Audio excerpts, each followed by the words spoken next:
c'est Didier Saint-Georges qui est à présent à mes côtés en plateau, membre du comité d'investissement stratégique de Carmignac. Bonjour et bienvenue Didier. Bonjour. Comment vous regardez le film global du moment? On a l'impression d'ailleurs d'un film à plusieurs vitesses avec les États-Unis, on vient largement d'en parler, mais il faut bien sûr y revenir, cette phase d'accélération impressionnante. La Chine qui est déjà au-delà, dans une phase d'ajustement de ce qu'on comprend. L'Europe qui attend aussi son moment d'accélération qui va arriver, puisqu'on est déjà en capacité de se projeter sur des calendriers de réouverture. Et néanmoins, si on regarde les choses avec le prisme sanitaire, des situations qui apparaissent encore dramatiques, hors de contrôle, dans des gros pays quand même. On parle de l'Inde, de pays en Amérique latine. Le Japon également commence à tirer à nouveau la sonnette d'alarme. Comment vous regardez la toile de fond globale aujourd'hui, Didier? Alors effectivement, comme une toile de fond assez complexe, pour essayer de la schématiser, pour en tirer quand même, si ce n'est les conclusions encore, mais en tout cas des jugements. Il y a deux grandes questions qui demeurent posées. On y revient chaque mois, mais je pense que pour l'instant, elles demeurent posées. C'est le fait de savoir s'il faut raisonner toujours de manière cyclique ou s'il se passe quelque chose là de différent à cause essentiellement de la politique budgétaire américaine. Donc le phénomène cyclique traditionnel suggérerait que on est très près du haut de cycle. C'est-à-dire que ça y est, le prix des matières premières a fortement rebondi, les anticipations d'inflation ont augmenté, les taux d'intérêt ont commencé à monter. Et donc, dans un cycle normal, un mini-cycle normal, le marché aujourd'hui il a commencé à se dire à quel moment ces hausses de taux vont commencer à freiner la reprise, à freiner l'inflation, donc l'économie va ralentir. La Chine, de ce point de vue-là, qui en effet est avancée dans tout ce mouvement-là, elle est en train de vivre cela, c'est-à-dire que les pouvoirs publics chinois ne sont plus à mettre du charbon dans la chaudière, ils en sont au contraire à essayer de contrôler à peu près la reprise. L'inflation n'est pas un problème, et le prochain mouvement en Chine pourrait être un mouvement de baisse des taux d'intérêt, donc schéma cyclique, classique, alors qui n'est pas forcément très bon pour les marchés, parce que c'est exactement ce qu'on avait vécu en Europe et aux États-Unis en 2018, c'est-à-dire que vous avez des pressions d'inflation qui empêchent les taux de baisser. Et donc, encore une fois, la Chine est en avance par rapport à cela. Mais aux États-Unis et en Europe, on rentrerait dans un schéma classique où l'inflation est encore là, donc les taux d'intérêt restent élevés, mais l'économie, en tout cas son ralentissement, commence à être anticipé. Et donc, vous avez un marché qui est quand même très compliqué.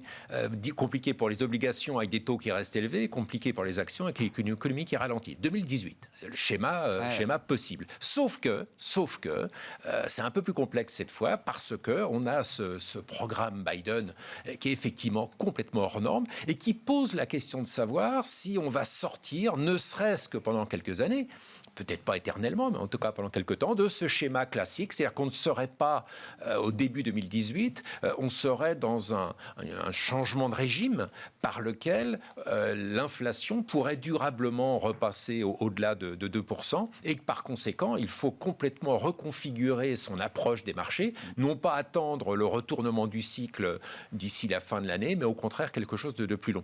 C'est très difficile de faire le pari aujourd'hui. Normalement, c'est quasiment impossible. On ne change pas une tendance de pratiquement 20 ans aussi facilement. Les freins à l'inflation structurelle sont énormes, ne serait-ce que via la technologie qui est très désinflationniste. Donc le choix entre les deux est très difficile. En ce moment, si on pose la question là au mois d'avril, le deuxième schéma, celui d'un programme budgétaire Biden qui change les règles du jeu, il est allé très très vite. Sleepy Joe s'est transformé en Speedy Joe, donc ça a été extrêmement vite. On va être au mois d'avril, donc dans les prochaines semaines, sur les présentations du détail du fameux American Families Plan, c'est de nouveau grosso modo 2 à 3 milliers de milliards de dollars qui vont être proposés, ce qui veut dire qu'il n'est pas exclu que même dans un schéma de changement de régime, qui ne serait pas juste un phénomène cyclique de court terme, même dans ce schéma-là, beaucoup aujourd'hui pourraient, ne serait-ce que dans les prochaines semaines, être déjà anticipés par le marché. Ce qui voudrait dire, et ce qui expliquerait aussi que au moins pour un temps, mais ce ne serait qu'une pause dans ce cas-là, les taux d'intérêt se calment, les valeurs cycliques arrêtent de surperformer, parce que tout ça a été extrêmement vite. La question est de savoir simplement si c'est une pause parce que le changement de régime aura lieu ou si c'est simplement le signal que le cycle a été court, a été violent, mais ça reste un cycle et donc on va ralentir en 2022. Quand est-ce qu'on aura la réponse, Didier? Parce que alors, vous présentez les choses de manière parfaite, mais et aujourd'hui, je comprends que cette question-là, c'est impossible de la trancher de manière honnête. En tout cas, on peut en tout cas, c'est avoir dangereux. une intime conviction, Voilà, faire des paris. Mais voilà, quand on est investisseur aujourd'hui et qu'on a la responsabilité de l'argent que les clients vous confient, effectivement, on n'est peut-être pas prêt à faire ce genre de pari aussi fort aujourd'hui. Est-ce que vous imaginez quand même le moment où vous pourrez répondre à cette question oui, dans le calendrier qui vient là? Je pense que bon, outre le fait que le marché lui-même va nous indiquer un petit peu ce sur quoi il est prêt à parier, lui, je pense qu'il va être assez éclairant. C'est la prochaine phase du parcours législatif aux États-Unis, c'est-à-dire quand on va rentrer à partir de l'été dans la question du financement du dernier plan de dépenses budgétaires. Parce que de deux choses l'une, soit il est essentiellement financé par la réforme fiscale de Janet Yellen, c'est-à-dire par des augmentations d'impôts pour l'essentiel, ce qui voudrait dire que là, effectivement, on aura probablement des freins à la croissance, des freins à la consommation, des freins à l'investissement, et que l'administration Biden acceptera cela parce que ça fera partie du programme de redistribution, de réduction des inégalités.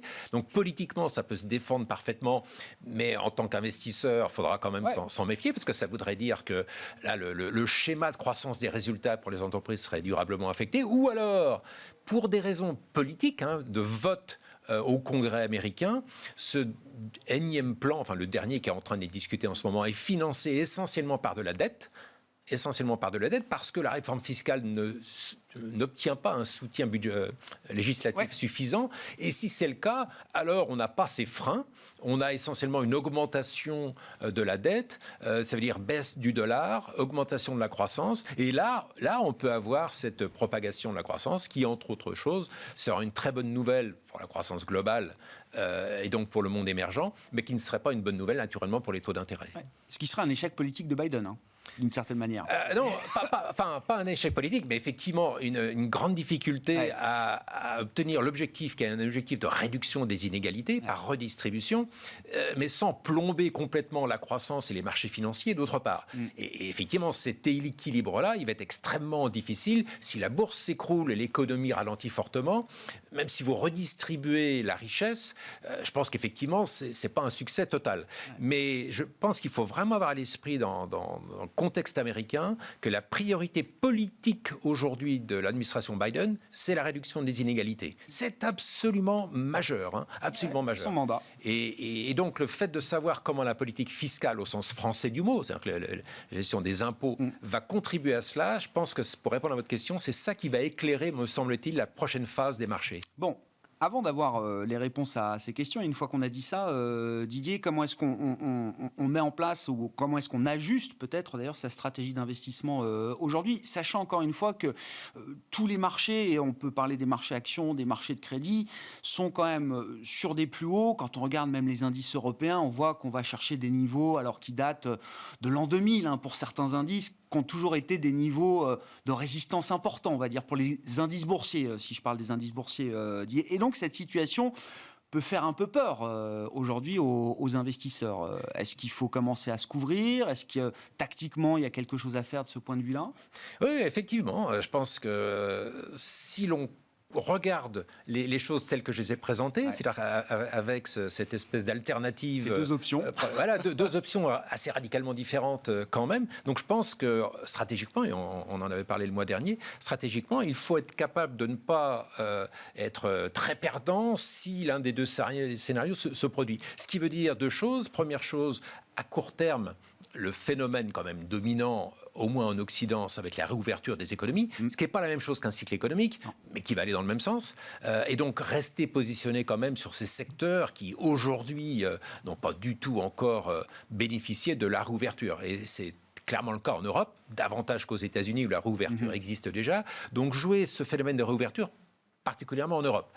Le corollaire de cela, c'est que la hausse des taux d'intérêt qui peut être soutenu par une reprise économique, a plus de potentiel aussi en Europe qu'aux États-Unis. Donc plutôt se couvrir contre la hausse des taux d'intérêt en Europe qu'aux États-Unis, alors qu'il y a 2 mois, c'était aux États-Unis qu'il fallait le faire. Ouais. Donc ce décalage dans le cycle, il est classique. En Chine, en revanche, conformément à ce qu'on se disait il y a 2 minutes, là, on peut littéralement déjà commencer à se positionner sur la baisse des taux d'intérêt et sur les valeurs de croissance, c'est-à-dire celles qui vont très très bien résister à un ralentissement. Donc je pense que les ajustements en fonction du cycle sont tout à fait possibles. Maintenant, le risque de marché général, vous l'avez compris, il est important parce qu'on a un ralentissement économique d'un côté, comme risque, ou hausse des taux d'intérêt comme risque de l'autre, ce qui veut dire qu'en termes de taux d'exposition, de profil de risque, je pense qu'en effet, ça a un sens de réduire un peu son profil de risque aujourd'hui.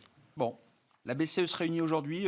Didier, je ne sais pas, est-ce qu'il y a quelque chose à attendre de la Banque Centrale Européenne ? Dans le monde des banques centrales, alors ce n'est pas la plus importante, mais il y a un petit signal qui a été envoyé par la Banque Centrale du Canada hier. Ils ne sont pas dans la même situation, ils sont plus proches du cycle américain, évidemment, que nous en Europe, mais c'est la première banque centrale d'un pays développé qui annonce une réduction de son soutien à venir. Oui, alors là, on se retrouve dans le même débat, c'est-à-dire que si on reste dans un schéma classique d'indépendance des banques centrales, il est clair que si vous êtes en période de reprise, vous ne pouvez pas vraiment justifier d'avoir le même degré d'aide que vous aviez 6 mois plus tôt. Sauf qu'on n'est plus tout à fait dans un schéma classique. Et naturellement, la locomotive, c'est les États-Unis. Et aux États-Unis, vous avez une banque centrale qui considère que ce n'est pas son rôle d'aller à l'encontre d'une politique économique décidée par un gouvernement dûment élu.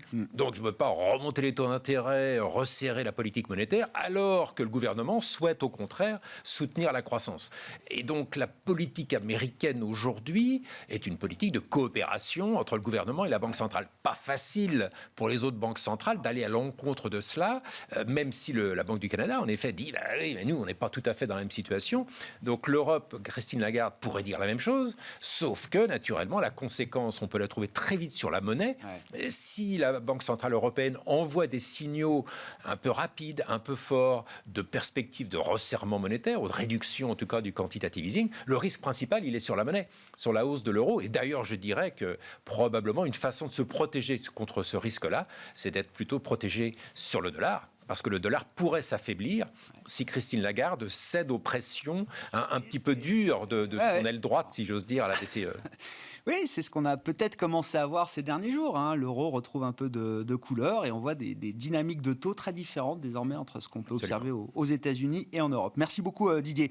Merci d'avoir été avec nous pour cette analyse de marché dans Smart Bourse à la mi-journée. Didier Saint-Georges, membre du comité d'investissement stratégique de Carmignac. On se retrouve ce soir en direct à 18h30 sur Bismart.